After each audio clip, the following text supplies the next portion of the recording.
지난해 7월 코로나에 감염된 송윤재 씨. 코로나 생활치료센터에 들어간 지 하루 만에 상태가 악화돼 응급실로 옮겨졌습니다. 제 이제 마지막 기억은 응급실 들어가고 나서가 이제 마지막 기억이고요. 이제 눈을 떴던 거는 한 달 동안 혼 상태였었고, 그다음에 8월달 한 달 뒤에 딱 눈을 떴던 걸로 기억을 하고 있고요. 완치 뒤 1년 넘는 시간이 지났지만 여전히 후유증으로 고통받고 있습니다. 그리고 브레이포크라는 얘기를 있듯이 멍 때리는 거, 그건 너무 심하고요. 그냥 자체가 그냥 가만히 있다가도 내가 지금 뭐 하고 있나, 아니 지금 내가 여기 왜 있지, 이런 생각을 꾸준히 해요. 그러니까 코로나 후유증은 완치 이후에도 최소 2달 넘게 증상이 지속되면서 다른 진단으로는 설명되지 않는 경우를 의미합니다. 후유증 대표적인 증상은 그러니까 계통별로 여러 가지가 있는데요. 호흡기계 같은 경우는 기침, 호흡곤란, 피로 같은 게 있고요. 일반적인 증상은 이제 피로라든지 어지럼증 이런 게 있을 수 있고, 그리고 정신과적 증상으로 넘어가면은 불안, 우울, 수면장애 이런 것들이 있을 수 있고, 그리고 신경과적으로 넘어가면 이제 어지럼증이라든지 인지저하라든지 그런 집중력 저하라든지 이런 게 있을 수 있고요. 송 씨는 완치 이후 전보다 쉽게 숨이 차고 지속적인 두통에 시달리고 있습니다. 계단 3개 올라가다가 숨이 차고요. 계속 있고 지금도 머리가 아픈데 조금의 통증은 그냥 제가 그냥 넘기는 거고, 한 번씩 이렇게 뭐라 그랬나, 뒤통수 맞았다듯이 땅 칠 때가 있거든요. 예, 그럴 때 이제 심한 거고요. 지난 8월 완치 판정을 받은 윤선경 씨는 몇 달째 기침과 가래, 호흡곤란을 호소하고 있습니다. 그래서 이제 호흡곤란이 오고, 이제 가슴이 되게 답답하거든요. 숨을 들여 마실 때 이제 잘 안 들여 마시고, 또 이제 기침이 많이 나오거든요. 서울 성모병원은 이제 호흡기 센터를 이제 예약을 해서 병원에 갔거든요. 가서 이제 엑스레이 찍어보고 이제 CT를 찍어봤지만 이제 결과는 정상이라는 소견을 받고 이제 약을 타먹고 있는데도 지속적으로 약을 복용하고 있는데도 증상은 나아지지 않았습니다.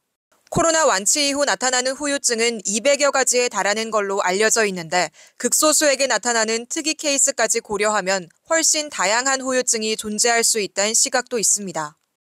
오랜 기간 각종 증상으로 고통받고 있지만 뚜렷한 원인을 찾을 수 없다는 점에서 후유증 환자들은 답답함을 호소합니다. 관절에서 이제 통증이 생기고요. 그 다음에 구토도 하고. 근데 그 중에서 가장 힘든 거는 원래 기침 체온이 36도면 37.5에서 37.9 정도 왔다 갔다 하더라고요. 근데 이것 때문에 병원에도 가보고 했는데 원인을 못 찾더라고요. 장기간 이어지는 치료에 일상마저 흔들리는 상황에 이르렀습니다. 지금 계속해서 몸이 계속 아파가지고 지금 대학병원으로 계속 병원을 다니고 있고, 일단 회사를 일단 정도 못 나갔었어요. 일상이 안 돼요. 예전에는 제가 택시를 한 달에 2-3번 정도 다닐 때는 건강을 했는데 지금은 그게 아예 안 돼요. 일 끝나면 바로 집에 와야 되고.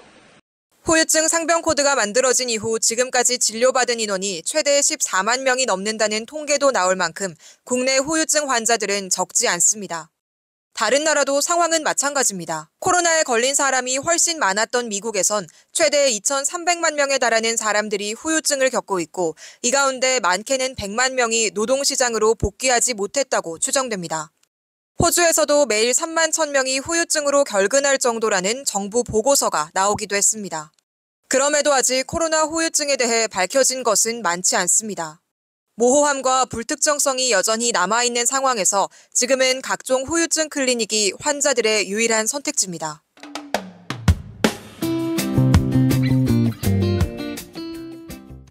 후유증을 호소하는 사람들이 늘면서 이 환자들을 돌볼 수 있는 의료기관에 대한 수요도 커졌습니다. 서울의료원에선 오랜 기간 감염병 전담병원으로서 축적한 환자 치료 경험을 토대로 후유증 클리닉을 운영하고 있습니다. 지역사회와 연결된 네트워크가 구축돼 있다는 게 이곳의 가장 큰 특징이자 장점입니다. 지역 보건소에서 1차 문진을 마치고 서울의료원으로 의뢰가 들어오면 공공의료 사업지원팀에서 먼저 증상을 파악합니다. 저희 중랑구 보건소에서 코로나19 후유증 관리 의뢰 들어와서 제가 연락드렸고요. 환자분 지금 증상으로는 기침, 가래, 숨참 증상 계속 있다고 적어주셨는데 혹시 요거 말고 더 좀 진료를 받으면 하는 증상이 더 있으실까요? 감염내과와 가정의학과에서 진료한 뒤 필요한 경우 협진도 요청합니다.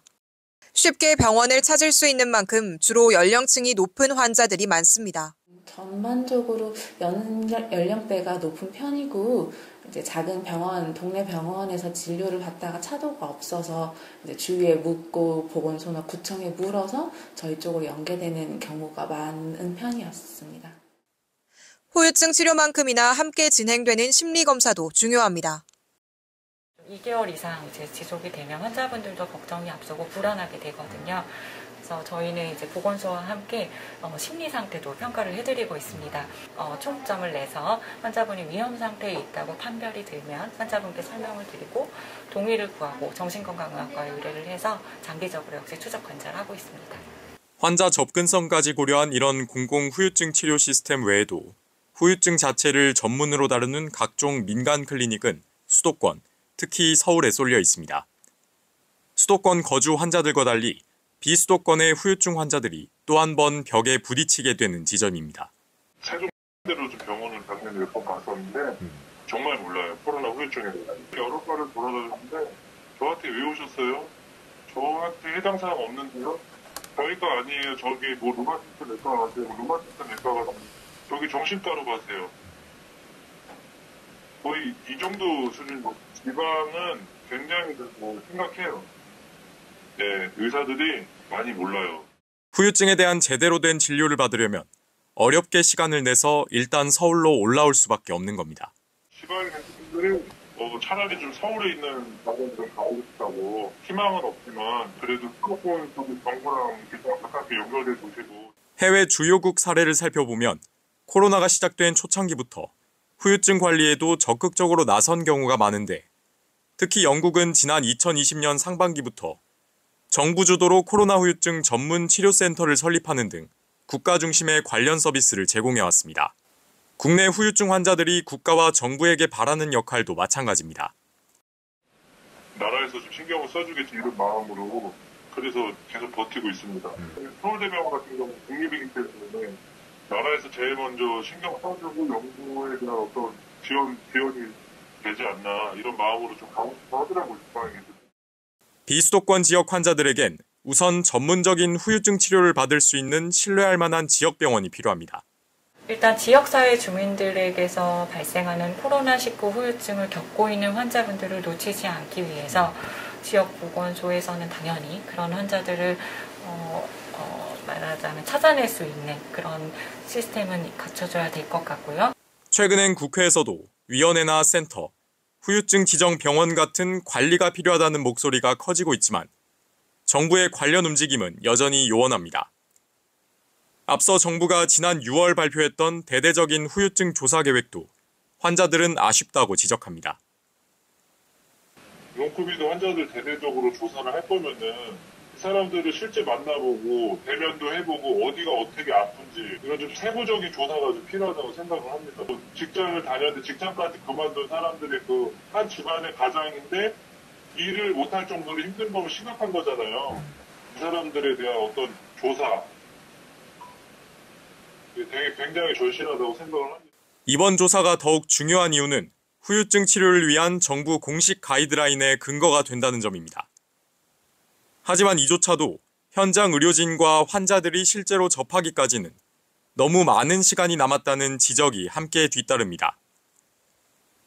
그 사이 코로나 후유증의 무게는 환자들이 고스란히 짊어질 수밖에 없는 구조입니다. 그냥 정신력으로 버티고 있어요. 지금 언젠가는 이게 치료약이 나오겠지? 이걸 이렇게 평생 살아야 되나 이렇게 걱정하시는 분들 계시거든요.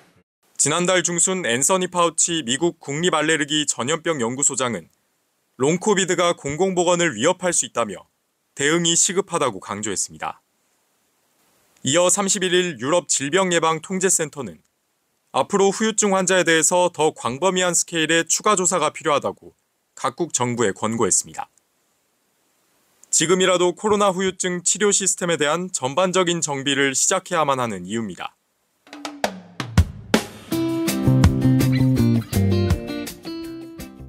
경기도 고양시에 위치한 명지병원.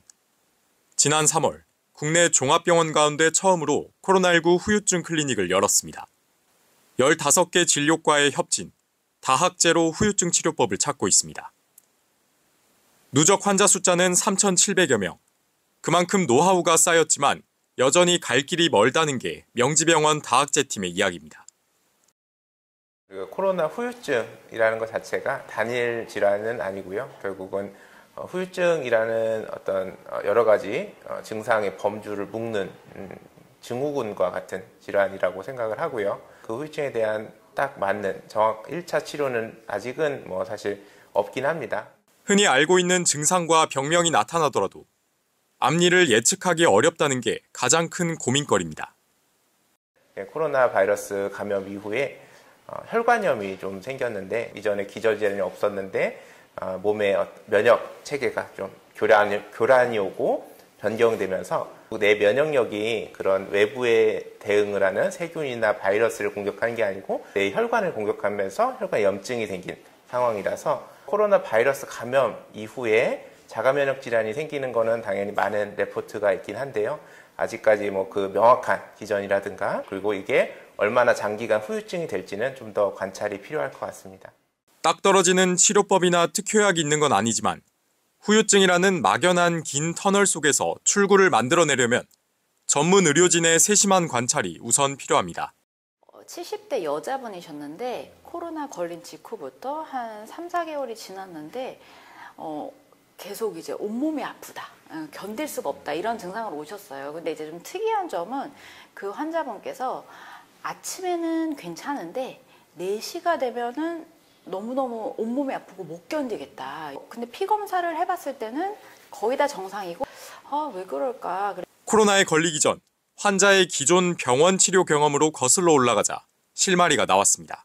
신장에 암이 생겨서 신장을 하나 떼내신 이제 수술을 하셨던 분입니다. 근데 이제 우리가 신장 위에 부신이라고 이제 그 기관이 있는데 부신은 이제 호르몬을 분비하는 기관이고 스트레스 상황에서 이제 콜티솔이라고 하는 스트레스 호르몬을 분비해주는 호르몬이 이게 그런 기관이에요. 근데 이 환자분 같은 경우에는 그 신장암 수술을 해서 신장도 한쪽이 없고 부신도 한쪽이 없는 상황이었죠. 감염이라는 그런 스트레스 상황에서 그 부신에서 제대로 그 스트레스 호르몬이 나와야 되는데 그게 이제 잘 안 나왔던 거예요. 맞춤형 코로나 후유증 치료법은 자연스럽게 뒤따라왔습니다. 코티졸 호르몬을 조금 보충을 해줬더니 굉장히 소량 보충을 해줬더니 정말 그 다음날 너무 말짱해지신 거예요. 이 스트레스 호르몬은 새벽에 피크를 찍고 점점 떨어져서 오후가 되면은 제일 최저점에 이르거든요. 그래서 이 환자분이 계속 그 3, 4시가 되면 온몸이 아프고 견딜 수가 없고 저녁까지 그렇게 괴로워하시다가 이제 아침이 되면은 괜찮아진다고 하셨던 거죠. 코로나에 걸렸던 환자들이 가장 많이 호소하는 기침. 가장 일반적인 증상인 만큼 차도가 없는 경우도 그만큼 많았습니다. 포스트 코로나에서 기침을 호소하는 분들이 보통 이제 폐 사진을 찍어보면 정상이고 혈액 검사를 해도 정상이에요. 그러니까 염증도 다 해결이 되었고 감염도 해결이 되었고 폐에 후유증이 남지 않았는데도 3개월, 4개월 이렇게 오랫동안 기침을 하시는 분들이 사실 되게 많이 오시거든요. 기침에 대한 접근법을 고민하면서 후유증 치료를 어떻게 풀어가야 할지 윤곽도 함께 잡을 수 있었다고 다학제팀은 설명합니다. 그런 경우에 저희가 말초성 약은 별로 효과가 없고 그러니까 그 뇌에 작용하는 중추성 기침약이 훨씬 효과가 있더라고요. 그러니까 저희가 이제 경험을 비춰보니까 기침 반사에서 오랫동안 그 코로나를 앓고 그 후유증이 좀 남으면서 그 기침 반사가 조금 민감화가 됐던 모양이에요. 그래서 중추신경에 작용하는 기침약을 쓰면 굉장히 소량만 단기간 써도 오랫동안 고생하던 게 되게 효과적으로 좋아졌습니다. 마치 미지의 대륙으로 향하는 탐험가의 심정으로 새로운 치료법도 시도해보고 있습니다. 코로나 기간 동안에 저산소증에 좀 노출이 됐었던 거를 좀 감안을 하면은 이 고압산소를 주면 뭔가 효과가 있지 않을까 해서 그 브레인 포그라고 하는 멍한 증상 그리고 집중이 안 되는 그런 증상에 대해서 임상시험을 진행하고 있는 게 있습니다. 원래 우울증 환자들이나 뇌경색 후유증이 남은 환자들한테 그 머리에 자기장 자극을 주면서 그런 좀 활성화를 돕는 그런 치료가 있거든요. RTMS라고 하는데 포스트 코로나 증후군으로 우울을 호소하는 환자들한테 적용을 해서 좀 효과가 있는지 그런 시도도 이루어지고 있습니다. 동시에 새로운 치료 방법만큼이나 치료를 대하는 자세가 중요하다는 것도 깨달아갑니다. 젊은 남자분이셨는데 피로, 우울, 브레인 포그, 멍함, 두통 이런 여러 가지 증상들이 좋아지지 않아서 일상으로 복귀하시기가 어렵고 일을 다시 하시기가 좀 어려운 상태로 계신 그렇게 1년 정도 계신 분이 이제 저희 클리닉으로 오셨었어요. 면담을 하고 나서 이제 환자분께서 선생님은 제 증상을 믿으시냐고 이렇게 물으시더라고요. 그러니까 자기가 이렇게 심하게 아팠지만 이제 다 나았고 혈액 검사나 폐 사진이 정상이어서 자기가 여러 병원을 다녔지만 다 문제가 없다고 한다. 근데 나는 일을 다시 할 수가 없고 일상생활하기가 너무 힘들다.